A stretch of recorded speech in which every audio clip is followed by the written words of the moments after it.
Welcome to rapid fire channel. நாம இப்போ இந்த வீடியோல சிஎன் அண்ணாதுரை அவர்களை பத்தி பார்க்க போறோம். ஓகேவா? சிஎன் அண்ணாதுரை அவர்களை பத்தி பார்க்க போறோம். ஆல்ரெடி இவரை பத்தி நம்ம கடித இலக்கியங்கள் அப்படின்ற தலைப்புக்கு கீழே கடித முன்னோடியா இவர் இருந்திருப்பாரு. அதுக்கான டீட்டெயில்ஸ் நம்ம பார்த்துருப்போம்.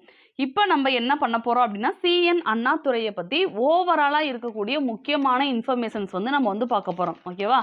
இப்போ நம்ம பாடத்துக்குள்ள போகலாம். இவர் பிறந்தது அப்படின்றது 1909 செப்டம்பர் 15 பிறந்தாரு. இறந்தது 1969 பிப்ரவரி 3 இறந்தாரு. ஓகேவா? காஞ்சிபுரத்துல காந்திபுரம் அப்படின்ற இடத்துல பிறந்தவர் தான் சிஎன் அண்ணாதுரை.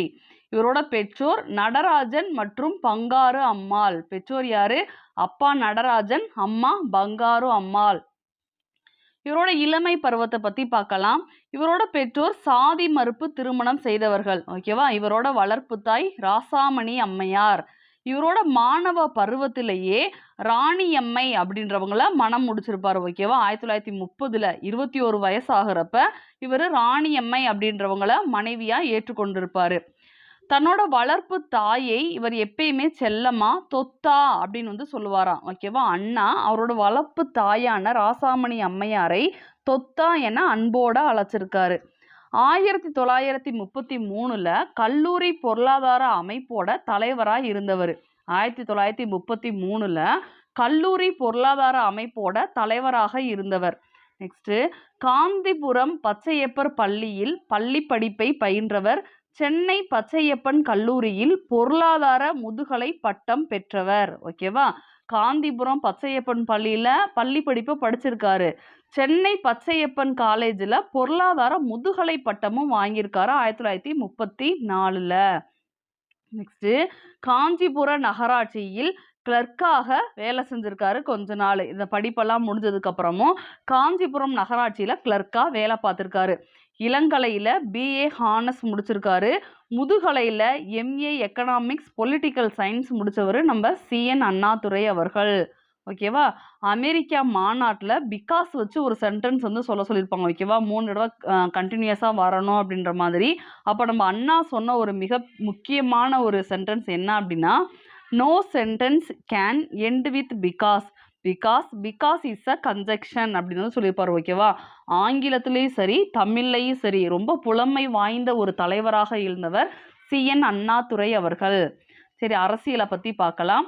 1934 கோவையில் திருப்பூரில் பெரியாரை பார்த்துருப்பாரு. கோவை திருப்பூரில் பெரியாரை ஃபர்ஸ்ட் டைம் மீட் பண்ணியிருப்பாரு.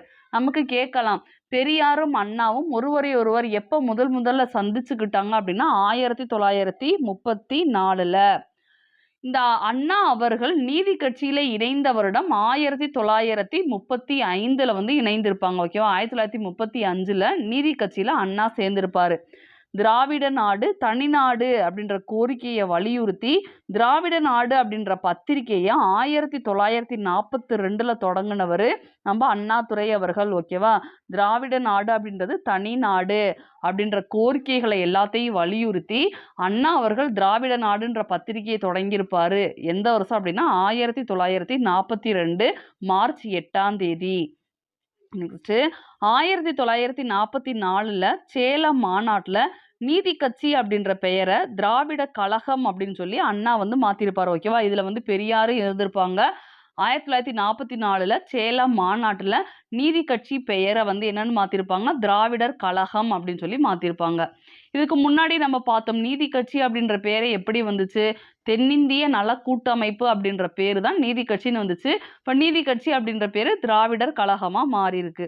நெக்ஸ்ட், அண்ணாதுரை அவர்கள் 1949 டிஎம்கே அப்படின்ற ஒரு கட்சியை உருவாக்குறாரு. ஓகேவா? திராவிட முன்னேற்ற கழகம் அப்படின்னு ஒன்று உருவாக்குறாரு. இருந்தது திராவிட கழகம். அண்ணா புதுசா ஆரம்பிச்சது திராவிட முன்னேற்ற கழகம். நெக்ஸ்ட், 1936 சென்னை மாநகராட்சி தேர்தலில் பெத்துநாயக்கன் பேட்டை தொகுதியின் கீழ் நீதி கட்சி சார்பில் போட்டியிட்டு தோற்றார். ஓகேவா? ஃபர்ஸ்ட் 1936 சென்னை மாநகராட்சியில் தேர்தல் வந்து நடக்குது. அப்போ அண்ணா அவர்கள் பெத்துநாயக்கன் பேட்டை அப்படின்ற தொகுதியில் நீதி கட்சி சார்பில் போய் நிற்கிறாரு. அதில் போட்டியிட்டு ஃபர்ஸ்ட் டைம் என்ன பண்ணுறாரு அப்படின்னா தோத்துறாரு. இதை வந்து நம்ம தெரிஞ்சு வச்சுக்கணும். பெத்துநாயக்கன் பேட்டை 1936. நெக்ஸ்ட்டு திராவிட நாடு திராவிடர்களுக்கே, தமிழ்நாடு தமிழருக்கே அப்படின்னு சொன்னவர் பெரியார்னு நமக்கு தெரியும். அந்த வலியுறுத்தி தான் இவர் திராவிட நாடு அப்படின்ற பத்திரிகையை ஸ்டார்ட் பண்ணியிருப்பாரு. நெக்ஸ்ட்டு 1937 துறையூரில் சுயமரியாதை மாநாட்டுக்கு இவர் தலைமையாக இருந்தார். யாரு? அண்ணா. 1937 துறையூரில் நடைபெற்ற சுயமரியாதை மாநாட்டுக்கு தலைமையாக இருந்தவர் அண்ணா. நெக்ஸ்ட்டு 1962 முதல் 1967 வரை மாநிலங்களவை உறுப்பினராக திகழ்ந்தார். 1962 முதல் 1967 வரை இந்த காலகட்டத்தில் மாநிலங்களவை உறுப்பினராக திகழ்ந்தார். நெக்ஸ்ட்டு 1967 முதல் 1969 வரை தமிழ்நாடு முதலமைச்சராக திகழ்ந்தவர் CN அண்ணாதுரை அவர்கள். நெக்ஸ்ட் திமுக உருவாக்கத்தை பற்றி பார்ப்போம். பெரியார் வந்து என்ன பண்ணிடுவார் அப்படின்னா மணியம்மை அப்படின்ற ஒரு அம்மையாரை 1949 திருமணம் வந்து செஞ்சிருவார். ஓகேவா? இவங்களுக்குன்னு ஒரு சில கொள்கைகள் வந்து இருக்கும். பலதார மனம் அப்படின்றது பண்ணக்கூடாதுன்னு. ஆனால் பெரியார் வந்து என்ன பண்ணிடுவார் அப்படின்னா ஆல்ரெடி மேரேஜ் ஆனவர் நாகம்மை அப்படின்றவரை கல்யாணம் முடிச்சிருப்பாரு. அதுக்கப்புறமா 1949 மணியம்மை அப்படின்றவங்கள திருமணம் முடிப்பார். இது வந்து என்ன ஆயிரும் அப்படின்னா ஒரு பெரிய பிரச்சனையாக வந்து இருக்கும். யாருக்கும் இடையில அப்படின்னா அண்ணாவுக்கும் பெரியாருக்கும் இடையில. இது மட்டும்தான் காரணமானா கிடையாது. நிறையா வந்து கொஞ்சம் மிஸ் அண்டர்ஸ்டாண்டிங்ஸ் வந்து இருக்கும். ஓகேவா? பெரியாருக்கு மணியம்மையை திருமணம் முடிச்சப்ப வயசு 70. மணியம்மைக்கு அப்போ வயசு 28. ஓகேவா? பெரியாருக்கு 70, மணியம்மைக்கு வயசு 28. இது வந்து எவ்வளோ ஏஜ் டிஃப்ரென்ஸ் எல்லாம் இருக்குது. இது எதுவுமே வந்து அண்ணாவுக்கு வந்து பிடிக்காது. ஆனால் அண்ணன் என்ன பண்ணுவார் அப்படின்னா திராவிட முன்னேற்ற கழகம் DMK அப்படின்ற கட்சியை வந்து உருவாக்குவார். ஓகேவா? 1949 செப்டம்பர் 17 வந்து என்ன செஞ்சிருப்பாரு அப்படின்னா இந்த கட்சியை வந்து உருவாக்கியிருப்பாரு. நெக்ஸ்ட்டு ஈவேகி சம்பத் தமிழின் முதல் பெண் பதிப்பாசிரியரும் பெரியாரின் அண்ணன் மகளுமான கண்ணம்மாளின் மகன் தான் யார் அப்படின்னா அந்த ஈவேகி சம்பத். ஓகேவா? தமிழின் முதல் பெண் பதிப்பாசிரியர் யார் அப்படின்னா பெரியாரோட அண்ணன் மகள் SR கண்ணம்மாள். இவங்களோட மகன் தான் யார் அப்படின்னா ஈவேகி சம்பத். ஓகேவா? இவருமே வந்து என்ன செஞ்சிருப்பாரு அப்படின்னா இவருக்கு வந்து சப்போர்ட் பண்ணியிருப்பாரு. 1961 இந்த ஈவேகி சம்பத் என்ன பண்ணியிருப்பார் அப்படின்னா தமிழ் தேசிய கட்சியை வந்து தொடங்கியிருப்பாரு. ஓகேவா? ஏன் அப்படின்னா DMKவில் அதிக திரைப்பட கலைஞர்கள் இருந்தாங்க. அப்போ அது மட்டும் இல்லாமல் பெரியாரோட கருத்து வேறுபாடு இருந்ததுனால 1961 ஈவேகி சம்பத் அவர்கள் தமிழ் தேசிய கட்சியை வந்து உருவாக்கியிருப்பார். ஓகேவா? எப்போ? 1961. இது ரொம்ப முக்கியமான ஒன்று. அண்ணா அவர்கள் வந்து DMKவை ஸ்டார்ட் பண்ணது 1949. தமிழ் தேசிய கட்சியை ஈவேகி சம்பத் தொடங்கியது 1961. காரணம் என்ன அப்படின்னா DMKவில் அதிகமான திரைப்பட கலைஞர்கள் இருந்தாங்க. ஆல்ரெடி பார்த்தோம் திராவிடர் கழகத்தில் பெரியாரும் அண்ணாவும் இருந்தாங்க. அதில் இருந்து DMKவில் அண்ணா வந்து உருவாக்குனார். DMK அப்படின்ற கட்சியை அண்ணா உருவாக்குனார். DMKவில் தான் வந்து ஈவேகி சம்பத்தும் இருந்திருப்பாரு. பட் ஈவேகி சம்பத்துக்கு நிறைய கலைஞர்களாக இருக்கிறது வந்து சரியாக வந்து அவருக்கு படலை. அரசியல் அப்படின்றது தனியாக இருக்கணும் அப்படின்றதுக்காக தமிழ் தேசிய கட்சியை வந்து உருவாக்கியிருப்பார். ஓகேவா? பெரியார் கூடயும் போயிருக்க மாட்டார். ஏன் அப்படின்னா பெரியாரோட கருத்து வேறுபாடு இருந்திருக்கும் இந்த ஈவேகி சம்பத்துக்கு.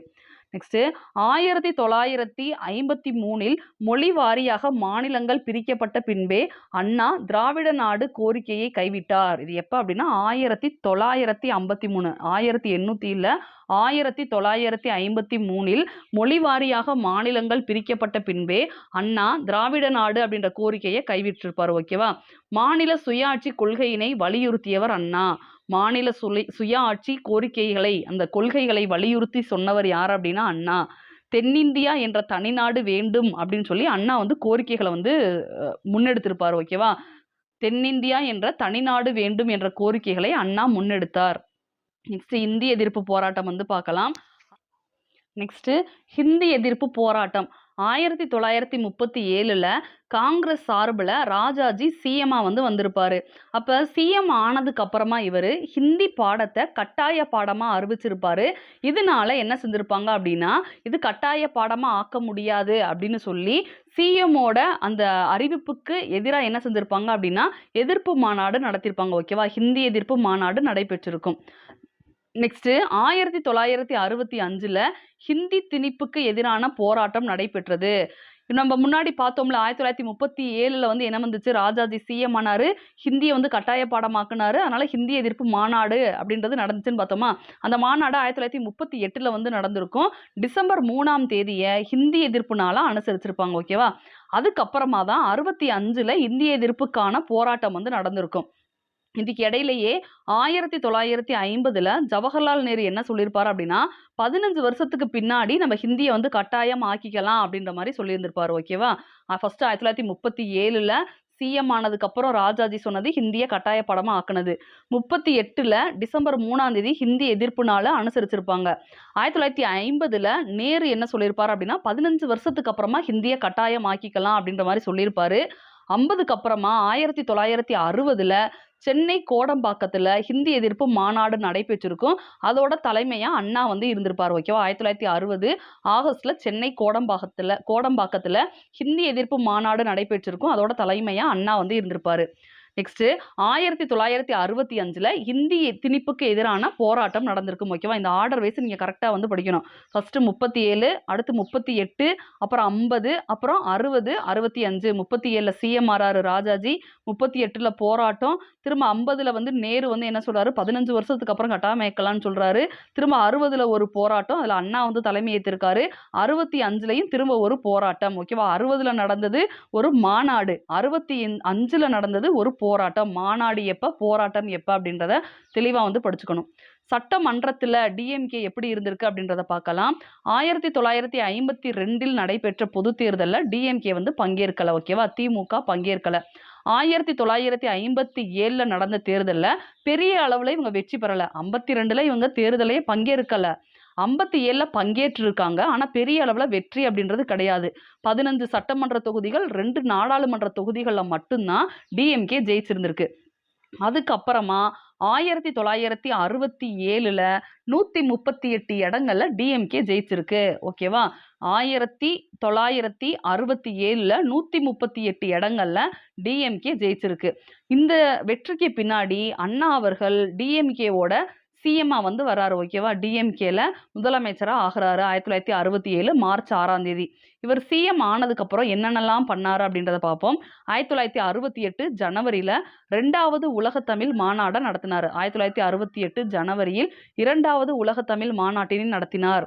1968 ஜனவரி 23ல் இருமொழி கொள்கை திட்டத்தை கொண்டு வந்தார். 1968 ஜனவரி 23ல் இருமொழி கொள்கை திட்டத்தை கொண்டு வந்தார். 1968 ஜனவரி 20ல் சுயமரியாதை திருமண பாதுகாப்பு சட்டத்தை கொண்டு வந்தார்.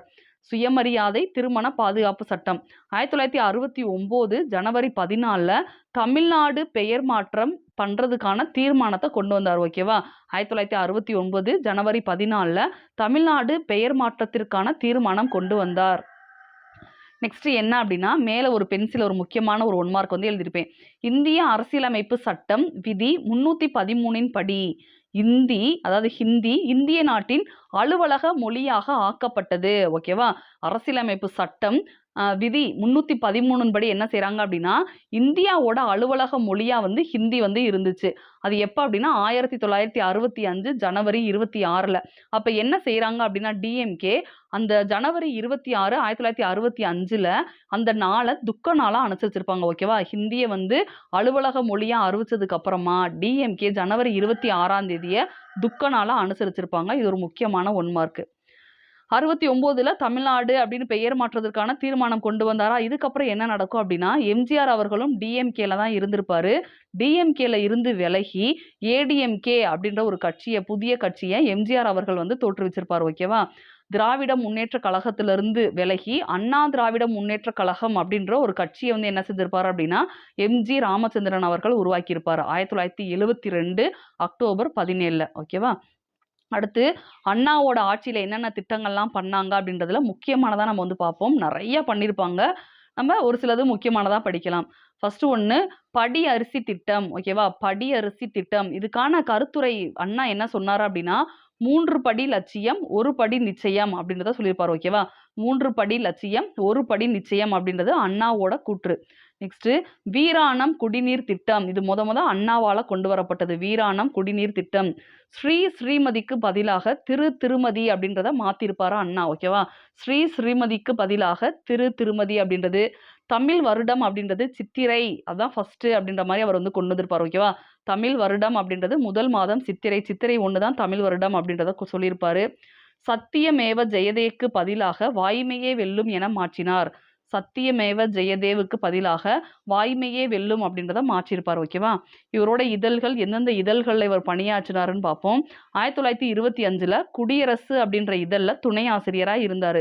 குடியரசு அப்படின்றது பெரியாரோட இதழ், அதுல துணை ஆசிரியரா அண்ணா வந்து இருந்தாரு. அடுத்து 1935 விடுதலை அப்படின்ற இதழ்ல ஆசிரியரா இருந்தாரு. விடுதலை அப்படின்ற இதழுமே யாரோடது அப்படின்னா பெரியாரோடது. அதுல இவர் ஆசிரியரா இருந்தாரு. 1942 திராவிட நாடு அப்படின்ற பத்திரிகையை அண்ணா வந்து உருவாக்கியிருப்பார். ஓகேவா? அதுக்கப்புறம் 1956 நம் நாடு அப்படின்ற பத்திரிகை, 1957 ஹோம்லேண்ட் அப்படின்ற ஒரு இங்கிலீஷ் பத்திரிகை, 1963 காஞ்சி அப்படின்ற பத்திரிகைகளை இவர் உருவாக்கியிருப்பார். ஓகேவா? 25, 35 இந்த காலகட்டங்களில் ஆசிரியராக, துணை ஆசிரியராக பெரியாரோட இதழ்களில் வேலை செஞ்சிருப்பாரு. குடியரசு, விடுதலை அப்படின்ற இதழ்களில் வேலை செஞ்சிருப்பாரு. அதுக்கப்புறமா நல்லா இவர் வந்து ஆசிரியராக இருந்து எல்லாமே தெரிஞ்சதுக்கு அப்புறமா இவரே வந்து பத்திரிகைகளை வந்து நிறைய வந்து உருவாக்கியிருப்பார். ஓகேவா?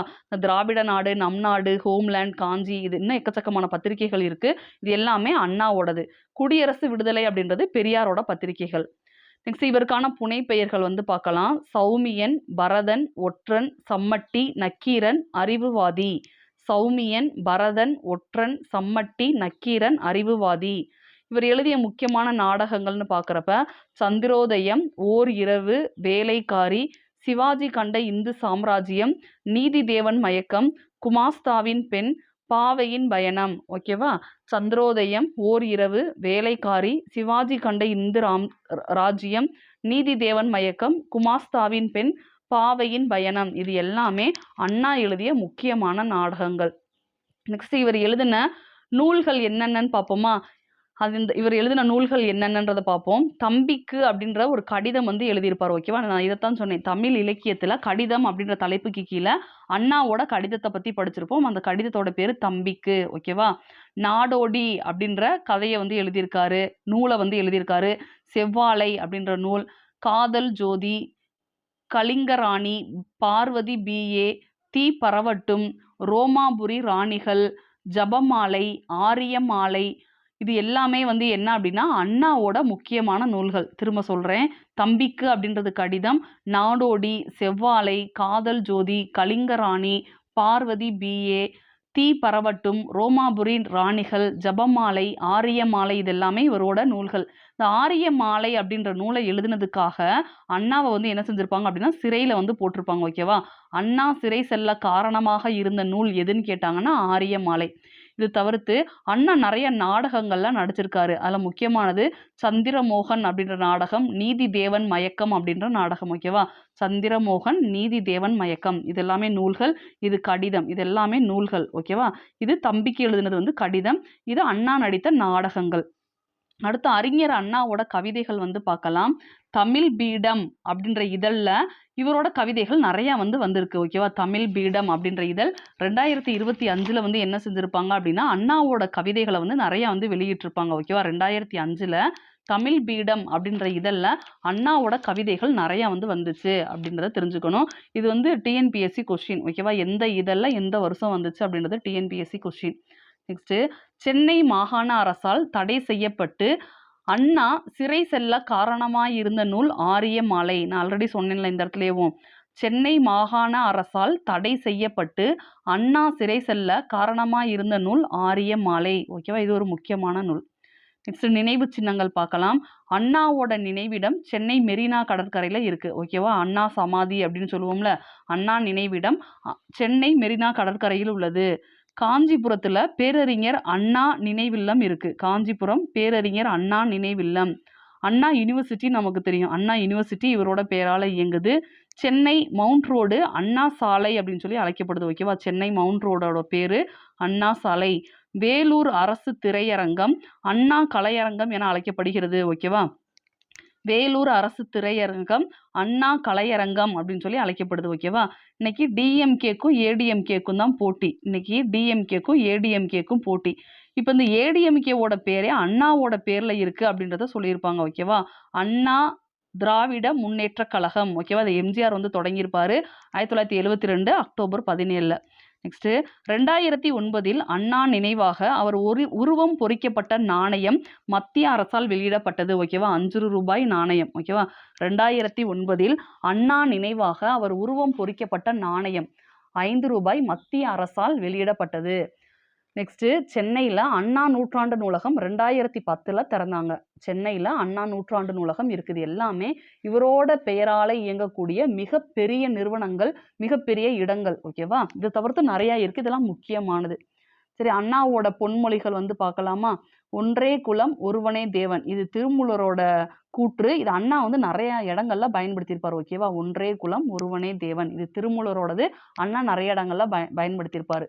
கடவுள் ஒன்று மனித நேயமும் ஒன்று. ஓகேவா, கடவுளும் ஒண்ணுதான் மனித நேயமும் ஒண்ணுதான் அப்படின்ற மாதிரி சொல்லியிருந்திருப்பாரு. எதையும் தாங்கும் இதயம் வேண்டும், எதையும் தாங்கும் இதயம் வேண்டும். மதம் அரசியலுக்குள் கலக்கக்கூடாது, மதம் அரசியலுக்குள் கலக்கக்கூடாது அப்படின்றத சொல்லியிருக்காரு. கடமை கண்ணியம் கட்டுப்பாடு அப்படின்ற வார்த்தைகளை சொன்னாரு. கடமை கண்ணியம் கட்டுப்பாடு. நெக்ஸ்ட் நல்ல வரலாறுகளை படித்தால் உள்ளத்தில் புது முறுக்கு உண்டாகும் அப்படின்னு சொல்லியிருக்காரு. ஓகேவா, நல்ல வரலாறுகளை படித்தால் உள்ளத்தில் புது முறுக்கு உண்டாகும் அப்படின்றத அண்ணா சொல்லியிருக்காரு. நெக்ஸ்ட் நடந்தவை நடந்தவையாக இருக்கட்டும், இனி நடப்பவை நல்லவையாக இருக்கட்டும்னு அண்ணா சொல்லியிருக்காரு. நடந்தவை நடந்தவையாக இருக்கட்டும், இனி நடப்பவை நல்லவையாக இருக்கட்டும் அப்படின்றதையும் அண்ணா வந்து சொல்லியிருக்காரு. நெக்ஸ்ட் மாற்றான் தோட்டத்து மல்லிகைக்கும் மனம் உண்டு அப்படின்னு அண்ணா சொல்லியிருக்காரு. மாற்றான் தோட்டத்து மல்லிகைக்கும் மனம் உண்டு. நெக்ஸ்ட் சட்டம் ஓர் இருட்டறை, அதில் வக்கீல்களின் வாதம் ஓர் விளக்கு, அந்த விளக்கு ஏழைகளுக்கு கிடைப்பதில்லை அப்படின்னு அண்ணா வந்து சொல்லியிருக்காரு. ஓகேவா, சட்டம் ஓர் இருட்டறை, அதில் வக்கீல்களின் வாதம் ஓர் விளக்கு, அந்த விளக்கு ஏழைகளுக்கு கிடைப்பதில்லை அப்படின்றத அண்ணா வந்து சொல்லியிருக்காரு. நெக்ஸ்ட் மக்களின் மதியை கெடுக்கும் ஏடுகள் நமக்கு தேவையில்லை, தமிழரை தட்டி எழுப்பும் தன்மான இலக்கியங்கள் தேவை, தன்னம்பிக்கை ஊட்டி மதிப்பை பெருக்கும் நூல்கள் தேவை அப்படின்னு அண்ணா சொல்லியிருக்காரு. மக்களின் மதியை கெடுக்கும் ஏடுகள் நமக்கு தேவையில்லை, தமிழரை தட்டி எழுப்பும் தன்மான இலக்கியங்கள் தேவை, தன்னம்பிக்கை ஊட்டி மதிப்பை பெருக்கும் நூல்கள் தேவை அப்படின்றத அண்ணா வந்து சொல்லியிருக்காரு. கத்தியை தீட்டாதே உன் புத்தியை தீட்டு அப்படின்றதையும் அண்ணா சொல்லியிருக்காரு. வன்முறை இரு பக்கமும் உள்ள கூர்மையான கத்தி அப்படின்னு அண்ணா வந்து சொல்லியிருக்காரு. ஓகேவா, இது எல்லாமே அண்ணாவோட முக்கியமான பொன்மொழிகள். இது எல்லாமே நமக்கு நம்ம தமிழ் புக்லேயே இருக்கக்கூடிய டேட்டாஸ். ஓகேவா, தமிழ் புக் 9th புக்லேயே வந்து இவரோட பொன்மொழிகள் வந்து கொடுத்துருப்பாங்க. அண்ணாவை பற்றின பாடத்தில் தமிழ் புக்கில் இருக்கும். நெக்ஸ்ட் மற்ற படைப்புகள் பார்ப்போம். மகளிர் தோட்டம் அப்படின்ற கட்டுரை, அதுக்கடுத்து மாஸ்கோ மாஃப் பேரடே அப்படின்ற ஒரு இங்கிலீஷ் படைப்பு, அதுக்கப்புறம் கொக்கரக்கோ அப்படின்ற சிறுகதை, காங்கிரஸில் ஊழல்ன்ற கவிதை, பகிங்கர கடிதம் அப்படின்ற ஒரு கடிதம், கோமாளித்தனத்தின் கோலம் அப்படின்ற குறும்புதினம், ரங்கோன் ராதா அப்படின்ற நாவல், லட்சிய வரலாறு அப்படின்ற ஒரு இதழ், வாழ்க்கை புயல் அப்படின்ற ஒரு படைப்பு, நல்ல தம்பி அப்படின்ற நாடகம். ஓகேவா, இது எல்லாமே அண்ணாவோட மற்ற படைப்புகள். இந்த நல்ல தம்பி அப்படின்ற நாடகத்துல ஜமீன்தாரி முறையோட ஒழிப்பை பத்தி அவர் வந்து சொல்லியிருப்பார். ஓகேவா, ஜமீன்தாரி முறைனா என்ன அப்படின்றத பத்திலாம் அண்ணா வந்து எழுதியிருப்பாரு. நெக்ஸ்ட் அண்ணாவோட பட்டங்களை பத்தி பார்க்கலாம். தென்னாட்டின் பெர்னாட் ஷா என அழைக்கப்படக்கூடியவர் அண்ணா. தென்னாட்டின் பெர்னாட் ஷா என அழைக்கப்படக்கூடியவர் அண்ணா. அண்ணாவை தென்னாட்டின் பெர்னாட் ஷா அப்படின்னு அழைச்சவர் யார் அப்படின்னா கல்கி கிருஷ்ணமூர்த்தி. ஓகேவா, கல்கி கிருஷ்ணமூர்த்தி. நெக்ஸ்ட் நம்ம CN அண்ணாதுரை அவர்களை அறிஞர் அண்ணான்னு சொல்றோம். அண்ணாவுக்கு அறிஞர் அப்படின்ற பட்டத்தை கொடுத்தவர் பாரதிதாசன். யாரு? பாரதிதாசன். நெக்ஸ்ட் 1968 அண்ணாமலை பல்கலைக்கழகம் கௌரவ பட்டம் வழங்கியது. அண்ணா அவர்களுக்கு 1968 அண்ணாமலை பல்கலைக்கழகம் கௌரவ பட்டம் வழங்கியது. நெக்ஸ்ட் ஏல் பல்கலைக்கழகம் அண்ணாவிற்கு சுப பெல்லோஷிப் விருதை வழங்கியது. ஏல் பல்கலைக்கழகம் அண்ணாவிற்கு சுப பெல்லோஷிப் விருதை வழங்கியது. ஓகேவா, இந்த விருதை பத்தி சொல்லணும் அப்படின்னா அமெரிக்கர் அல்லாத ஒரு இந்தியர் பெற்ற விருதாக அண்ணாவிற்கு இது வழங்கப்பட்டது. ஓகேவா? அமெரிக்கர் அல்லாத முதல் இந்தியர் பெற்ற விருது. ஓகேவா? அந்த இந்தியர் யார் அப்படின்னா அறிஞர் அண்ணா அவர்கள். நெக்ஸ்ட், திமுக தலைமை செயலகம் அண்ணா அறிவாலயம் என அழைக்கப்படுகிறது. திமுக தலைமை செயலகம் அண்ணா அறிவாலயம் என அழைக்கப்படுகிறது. நெக்ஸ்ட், சட்டப்பேரவை மற்றும் சட்ட மேலவையை அண்ணா அவர்கள் கப்பன் சாசர் அப்படின்னு சொல்லுவாராம். ஓகேவா? சட்டப்பேரவை மற்றும் சட்ட மேலவையை அண்ணா அவர்கள் கப்பன் சாசர் அப்படின்னு வந்து சொல்லுவாராம். நெக்ஸ்ட், 1986 நவம்பர் 1 சட்ட மேலவையை கலைச்சிட்டாங்க. அப்ப ஆளும் கட்சியா இருந்தது யார் அப்படின்னா ஏடிஎம்கே. எம்ஜிஆர் வந்து இருந்திருப்பாரு. எதிர்கட்சியா டிஎம்கே கலைஞர் அவர்கள் வந்து இருந்திருப்பாங்க. ஓகேவா? சட்ட மேலவை தலைவரா இருந்தது மாப்போ சிவஞான பிள்ளை. மாப்போ சிவஞான பிள்ளை. அப்ப சட்ட மேலவையை கலைத்தவர் யார் அப்படின்னா எம்ஜிஆர் அவர்கள். 1986 நவம்பர் 1 அப்படின்றத தெரிஞ்சு வச்சுக்கணும். நெக்ஸ்ட், அண்ணா அவர்கள் 1969 பிப்ரவரி 3 இறந்துட்டாங்க. ஓகேவா? இறுதி மரியாதையில பெருந்திரளான மக்கள் கலந்து கொண்டனர். ஓகேவா? அதாவது ஒரு தலைவர் இறந்துட்டாரா அப்படின்னா அந்த இறுதி ஊர்வலத்துல எக்கச்சக்கமானவங்க கலந்துக்குவாங்க. அதுலயும் பார்த்தா அண்ணாவுக்கு ரொம்ப பெரிய கூட்டம் இருந்துச்சு. மிகப்பெரிய கூட்டம் அப்படின்னு சொல்றாங்க. ஓகேவா? கின்னஸ் சாதனையே கொடுக்கக்கூடிய அளவுல அவ்வளோ பெரிய கூட்டம் இருந்துச்சு அப்படின்றத தெரிஞ்சுக்கணும். ஓகேவா? அண்ணாதுரையோட உருவப்படம் சட்டசபையோட அந்த அறையில வந்து வச்சிருக்காங்க. ஓகேவா? சட்டசபை அறையில அண்ணாதுரையோட உருவப்படம் இருக்கிறது. இதையும் நம்ம தெரிஞ்சு வச்சுக்கணும். நெக்ஸ்ட், அண்ணாவை பத்தி எக்கச்சக்கமான ப்ரீவியஸ் இயர் கொஸ்டின் இருக்கு. அதுல ஒரு 3 கொஸ்டின் வந்து நான் என்ன கேட்டிருக்காங்க அப்படின்றத சொல்றேன். அறிஞர் அண்ணாவின் கவிதைகள் தமிழ் பீடம் என்னும் இதழில் வெளியிடப்பட்ட ஆண்டு 2005. ஓகேவா? அறிஞர் அண்ணாவின் கவிதைகள் எந்த இதழில் வந்து வெளியிட்டாங்க? தமிழ் பீடம். எந்த இயர் வெளியிட்டாங்கன்னா 2005. இது ஒரு முக்கியமான கொஸ்டின். நெக்ஸ்ட், சட்டம் ஓர் இருட்டறை என கூறியவர் யார் அப்படின்னா அண்ணா. சட்டம் ஓர் இருட்டறை என கூறியவர் யார் அப்படின்னா அண்ணா. ஓகேவா? இது ஒரு முக்கியமான ஒரு 1 மார்க். அண்ணா நூற்றாண்டு நூலகம் எந்த வருடம் அமைக்கப்பட்டது அப்படின்னா 2010. ஓகேவா? இது எல்லாமே நமக்கு எக்ஸாம்ல கேட்ட முக்கியமான கொஸ்டின்ஸ். இந்த வீடியோல இருக்கக்கூடிய எல்லாமே முக்கியமான பாயிண்ட்ஸ். ஓகேவா? இப்போ பார்த்த இந்த சின்ன பகுதியில இருந்து நான் 2 சிம்பிளான கொஸ்டின் வந்து கேட்குறேன். அந்த 2 கொஸ்டினுக்குரிய ஆன்சரையும் இந்த வீடியோக்கு கீழே கமெண்ட்ல வந்து கொடுங்க. ஃபர்ஸ்ட் கொஸ்டின், அண்ணா நினைவாக அவர் உருவம் பொறிக்கப்பட்ட நாணயம் எந்த ஆண்டு மத்திய அரசால் வெளியிடப்பட்டது? ஃபர்ஸ்ட் கொஸ்டின், அண்ணா நினைவாக அவர் உருவம் பொறிக்கப்பட்ட நாணயம் மத்திய அரசால் எந்த ஆண்டு வெளியிடப்பட்டது? 2வது கொஸ்டின், அறிஞர் அண்ணாவிற்கு அறிஞர் என்ற பட்டத்தை வழங்கியவர் யார்? அறிஞர் அண்ணாவிற்கு அறிஞர் என்ற பட்டத்தை வழங்கியவர் யார்? இது 2வது கொஸ்டின். 2 கொஸ்டினுக்குரிய ஆன்சரையும் இந்த வீடியோக்கு கீழே கமெண்ட்ல வந்து கொடுங்க. இந்த வீடியோ உங்களுக்கு பிடிச்சிருந்தா லைக் பண்ணுங்க, ஷேர் பண்ணுங்க அண்ட் சப்ஸ்கிரைப் பண்ணுங்க. தேங்க்யூ.